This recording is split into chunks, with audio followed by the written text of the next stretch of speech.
the ME field because it was so sorely missing. Over to you, Chris.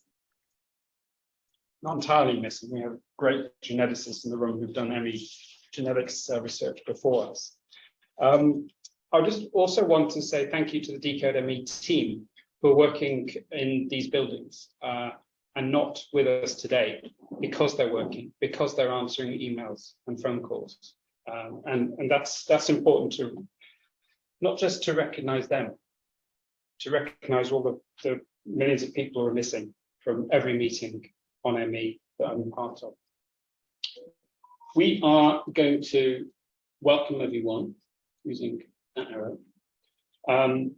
This is a joint meeting between ourselves and Action for ME to talk about what science there should be in the future.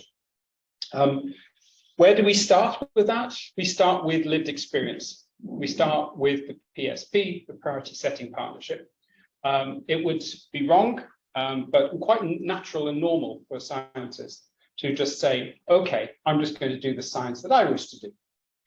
No, in this field, we have to listen to people with lived experience and ask what are the priorities and respond to them appropriately. Now, that response, of course, is ongoing. We don't yet know what is going to be the research that we're going to have to pursue because of the priorities and how that research is going to be funded. Priority one is post-exertional malaise. So we have to start somewhere there. There are 10 or 11 priorities. So this isn't my slide. This is from the website Action for ME, the Breakthrough ME Drive. This is the partnership. The first thing is that they pledged to host a genetics research summit. Welcome, this is it. The second is to establish the Genetics Centre of Excellence on ME, and that's what we are doing. In essence, we have done. And Action for ME has always been highly supportive of research, priority setting partnership, and Decode ME. And all of the things that Sonia said very nicely about myself, of course, should be applied to Action for ME, which have worked, Sonia and her team worked tirelessly over many years, and often without recognition. So there is at the bottom something about a future leaders program, and I'll come back to that now. These are our future leaders, including people in the room. We had a summer school here, just across the way here, of people who are students who are working on ME or wishing to work on ME. And it was absolutely fabulous to sense the energy in the room, the ideas, the creativity. And I really hope that this sows the seed for future success. And I hope it is indeed the case. That reminds me, they were in this room over the road here. We have a resting room. If anyone wishes today to use that resting room, it's over here beyond Avril. Avril will be able to show you where it is. So when we came together last year between Action for ME and ourselves, we came up with these 6 questions. And we don't know the answers to them. We are not today coming to you to say, here are the answers. We have an established vision, and here are the different ways that we're going to prosecute our program of work. No, that's not how we do things. We make sure that the right people are in the room with the right expertise and the right lived experience, and then we start working out together how we're going to do that. So what I hope from today is that we're going to be able to be creative among ourselves. Please ask questions, answer others' questions.